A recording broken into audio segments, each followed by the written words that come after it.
राधे राधे प्यारे भक्तों, सज्जनों, आज हम एक बहुत ही महत्वपूर्ण विषय पर मनन करेंगे। अपना दुख लोगों से कहना बंद करो।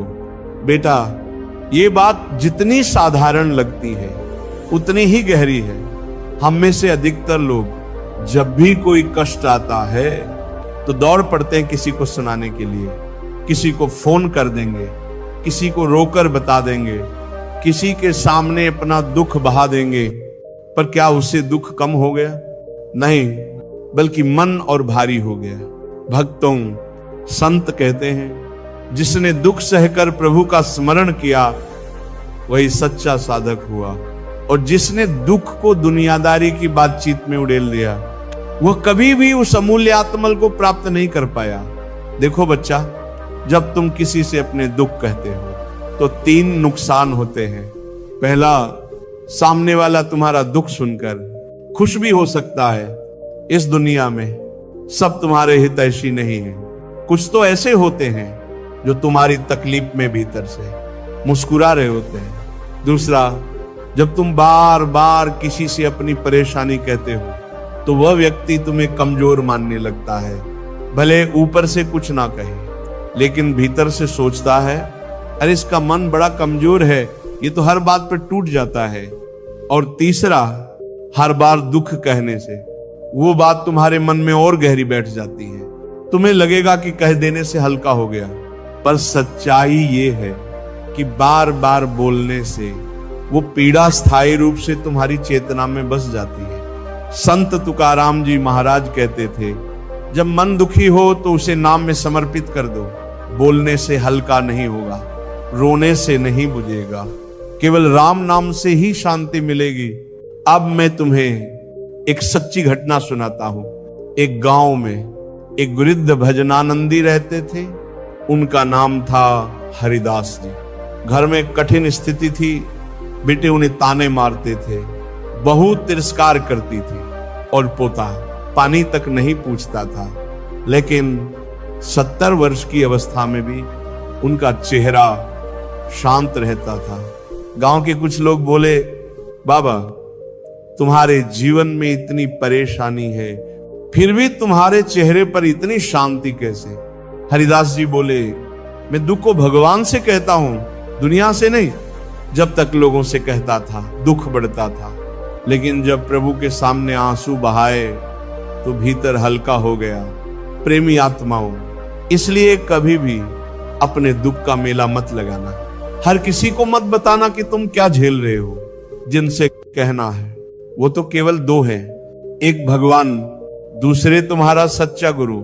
बाकी सबसे कहना अपने ही दुख का व्यापार करना है। एक साधक ने एक बार पूछा, महाराज अगर मन में दुख हो और कोई सुनने वाला ना हो तो क्या करें? महाराज जी ने कहा, रात को चुपचाप बैठकर भगवान से कह दो, हे नाथ, सब तेरे चरणों में समर्पित है।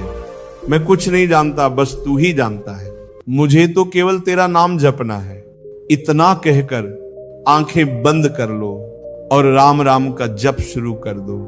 देखना, जिस मन ने पहले दुख से सिहरन महसूस की थी, वही मन बाद में आनंद से भर उठेगा। भजन प्रेमियों, अगर तुम चाहते हो कि मन मजबूत हो तो नाम जप को अपना सहारा बनाओ। लोगों को अपनी तकलीफें सुनाने से कुछ नहीं होगा, बल्कि उनकी दृष्टि में तुम गिर जाओगे, और फिर एक दिन वही लोग तुम्हारा मजाक भी बनाएंगे। अब एक और उदाहरण सुनो। एक महिला हर दिन अपनी पड़ोसन को अपने पति के बारे में शिकायत करती थी। वो गुस्सा करता है, वो मेरी इज्जत नहीं करता, घर का खर्च नहीं देता।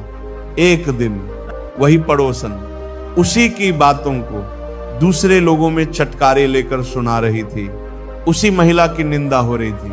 तब उस स्त्री को समझ आया, मैंने अपना दुख गलत व्यक्ति को बताया, अब मेरी पीठ पीछे मेरा मजाक बन रहा है। प्यारे भक्तों, हर कोई तुम्हारी भावना को नहीं समझ सकता, हर कोई तुम्हारी पीड़ा को नहीं महसूस कर सकता। इसलिए सबसे अच्छा उपाय है, अपने कष्टों को नाम में विसर्जित कर दो। नाम ही तुम्हारा सच्चा मित्र है, नाम ही तुम्हारा मनोवैद्य है, नाम ही वह संगी है जो तुम्हें दुनिया के कांटों से निकालकर प्रभु की गोद में बैठा देगा। साधक जनों, जब श्री राम वनवास गए थे तो क्या उन्होंने दुख का रोना रोया?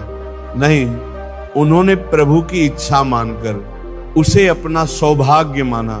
सीता माता ने भी किसी से शिकायत नहीं की। ना लक्ष्मण जी ने कहा मुझे क्यों वन भेजा, क्योंकि वो जानते थे जो कुछ होता है वह प्रभु की लीला है। हमें उसे सहर स्वीकार करना है, ना कि रो रो कर सबको बताना है। भक्तों, आज भी बहुत से लोग कहते हैं मैं अकेला हूं, कोई सुनता नहीं, जीवन बोझ लग रहा है। तो बेटा, मैं तुम्हें स्पष्ट कहता हूं, नाम जप में लग जाओ, नाम के साथ रो, नाम के साथ हंसो, नाम के साथ जियो। फिर देखना, किसी को कहने की जरूरत ही नहीं पड़ेगी। तुम्हारा मन इतना हल्का हो जाएगा कि दूसरों को सांत्वना लगोगे। और हाँ, कभी कभी कुछ लोग सिर्फ सहानुभूति पाने के लिए दुख सुनाते हैं। यह आदत सबसे घातक है, यह आत्मा को दुर्बल बनाती है। कृपया इस आदत को आज से त्याग दो। संत कबीर कहते हैं, न कहो तो मन घटे नहीं, कहो तो जग हासे। राम नाम बस साध लो, बाकी सब असली रस बिसरे। भाई बहनों, अब समय आ गया है कि तुम नाम को अपने दुखों का एकमात्र साथी बना लो। यदि किसी दिन बहुत दुखी हो जाओ तो एकांत में बैठकर बस इतना कहो, हे प्रभु, मैं तेरे चरणों में अपने जीवन की हर तकलीफ समर्पित करता हूं। मुझे संसार से नहीं, तुझसे सहारा चाहिए। मैं अब किसी से कुछ नहीं कहूंगा, केवल तेरा नाम लूंगा, तेरे स्मरण में जीऊंगा। फिर देखो चमत्कार कैसे होता है।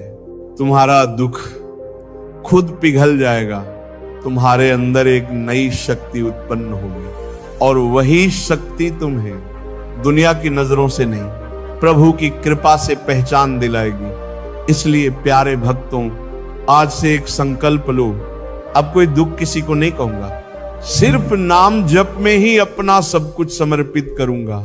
यही है सच्चा साधक बनने का प्रथम चरण। राधे राधे। मैं अब किसी से कुछ नहीं कहूंगा, केवल तेरा नाम लूंगा, तेरे स्मरण में जीऊंगा। फिर देखो चमत्कार कैसे होता है। तुम्हारा दुख खुद पिघल जाएगा, तुम्हारे अंदर एक नई शक्ति उत्पन्न होगी, और वही शक्ति तुम्हें दुनिया की नजरों से नहीं, प्रभु की कृपा से पहचान दिलाएगी। इसलिए प्यारे भक्तों, आज से एक संकल्प लो, अब कोई दुख किसी को नहीं कहूंगा, सिर्फ नाम जप में ही अपना सब कुछ समर्पित करूंगा। यही है सच्चा साधक बनने का प्रथम चरण। राधे राधे।